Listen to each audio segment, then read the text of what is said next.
Ascent Group closes 28 retail stores. Let's have a look. Hello everyone, Florian.Heise here, and welcome to another episode of HeiseSays. I have my stein of coffee, and I thought we'd have a look at this article about Ascent Group closing 28 retail stores. Now, some of the brands are quite familiar to everyone. Athlete's Foot comes to mind. Now, what's interesting about this closure is that it is because they were apparently unable to come up with lease agreements with their landlords. Now, these are retail shops. Landlords are all over the place, from small format to large landlords. Now, if we'll bring up the Vanguard Australian Property Securities ETF, Exchange Traded Fund, and they've invested in a series, have a look here, in a series of different properties. Goodman Group, Dexus, Centre, Mirvac, Stocklands. Shopping Centres Australia Property Group. So I'd say this would be a good little indicator of just the retail sector. And we can see how they performed share-wise.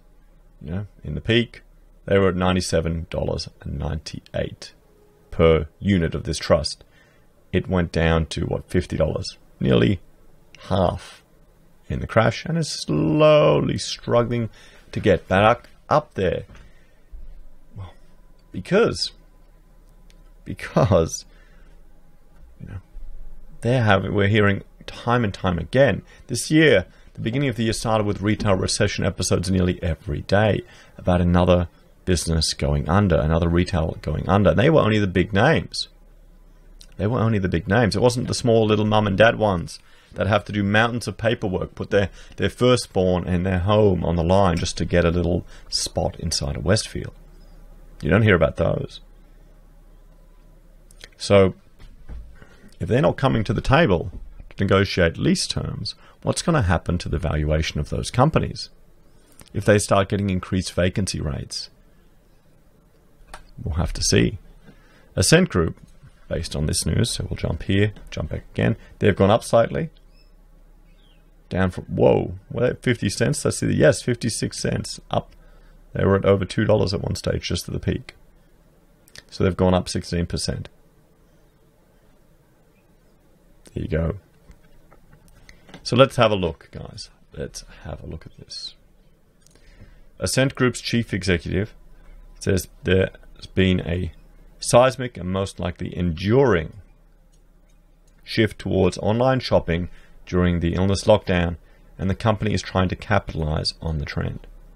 So this is the first we've heard of one of these businesses acknowledging my suspicions that there is going to be a cultural shift happening, that people's habits are going to change going through this process. A generation's habits are going to change by going through a deep recession, guaranteed.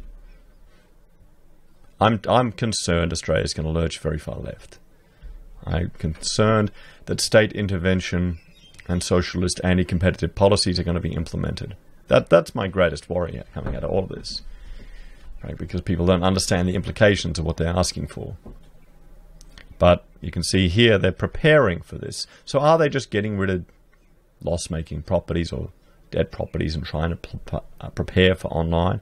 How is that going to affect the retail sector? Will that be a benefit to warehousing and industrial, perhaps? Ascent, which owns Athlete's Foot, Platterhouse, and HyperDC, will reopen its more than 500 stores across Australia and New Zealand in the next 2 weeks, but is also trying to renegotiate leases so rent is calculated as a proportion of sales. See, this is the thing. When sales are down, they want it calculated as a proportion of sales. When sales were skyrocketing, they probably didn't. Is that fair?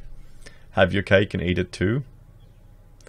The company considers this to be the fairest method of ensuring that losses are shared proportionately between landlords and tenants over the coming months as the economy recovers from this social and economic crisis, the company said on Monday. But did they share profits with landlords during boom times?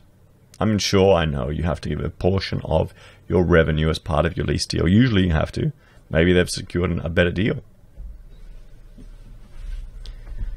It has successfully renegotiated leases for more than 100 stores, but was unable to come to terms with one major landlord, and has given notice that it will exit 28 store leases when they expire during the next 6 months. So there you go. So one landlord isn't coming to the table. 100 other stores did. I'm sure they can turn, the empty athlete's foots into a, reading nook or a children's play area. If you haven't seen my episode about Australia Fair, I'll link that above, where I go through there, and there's so many little reading nooks and children's play areas, and they even had a book borrowing library there, where you leave a book and take a book.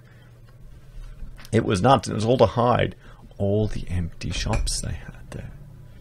Go have a look next time you go through a shopping centre. See if you can see some of these little repurposed shops. All the walls that are up, where they build all the walls where there should be a tenancy. Hiding it all. Ascent says more closures are possible, and it will be re-evaluating the size, location, and format of its store network in the coming months. So there you go. So it looks like there's going to be a systematic change. So they've acknowledged that buyer habits are changing, and they're expecting that to have a long-term impact. How many of these people doing online purchases are doing it from overseas? Everyone. Here's the question. I'd love to see how much of the government stimulus and spending is actually working its way through the Australian economy, or is only supporting Australia by postage. Just think about that. Dwell on that for a moment. How much is brought in? Because you go to Bunnings, you try and find Australian made. It's usually much more expensive. The quality, it's either the same, or you can get better for significantly cheaper. Significantly cheaper. Since it closed its stores on March 27 for 4 weeks amid the illness restrictions, digital sales have grown from 250,000 a day to between 800 and 1.1 million a day, the company said. Ascent believes this represents a permanent shift in consumer habits in Australia and New Zealand, and we're expecting our online sales to represent a much larger share of our total sales in the future. So this is the first instance where we've encountered this as a share, or as a business responding. So it looks like there's a cultural shift happening in the retail sector. Looks like these businesses are adapting.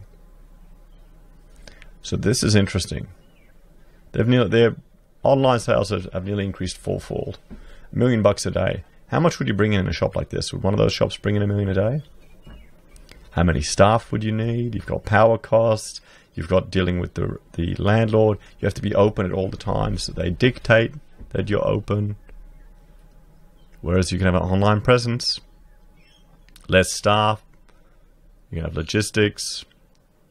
So retail, guys, you've got to remember, the retail part of our workforce is a substantial part of Australia's workforce. It's a big chunk. And it looks like this is, foreshadowing what could be happening.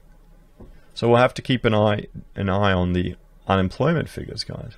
We'll have to look at these property trusts, see how, or the ETFs, or retail exchange property trusts as well, to see how they're doing with all of these changes. This is, I think Ascent foreshadowing what's going to happen. They're stepping ahead, and we will hear more of this.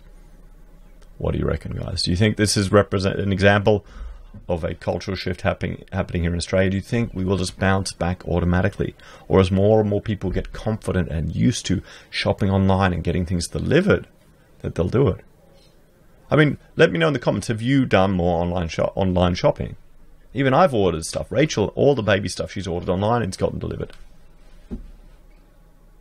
My father-in-law, he does it all the time. He gets bits and pieces for his electronics all shipped in. Because you don't need to deal with parking, you don't need to drive in, you don't this and this. Then you don't have the impulse purchase or buying other things as well. And now more and more people are even doing grocery shopping online. So we'll have to see, guys. Interesting take, an interesting perspective. And perhaps this is, the death knell for Australian retail. That's a big chunk of our workforce, everyone. That's pretty worrying. And this is where all the arguments that will go shoot right back up v recovery, I'm a little skeptical about. As always, let me know your thoughts and opinions in the comments below. Thank you for watching. Please like, share, and subscribe to the channel. If you're a fan and you want to support us, there are a few ways you can. You can join the channel on YouTube or on Patreon. You can support us via our affiliate links at Amazon or eBay or Independent Reserve and Kucoin. You can buy our merch from the HeiseSays blog, send us gold using Gold Pass, and support us via PayPal. Thanks, everyone. I'll see you in the next video.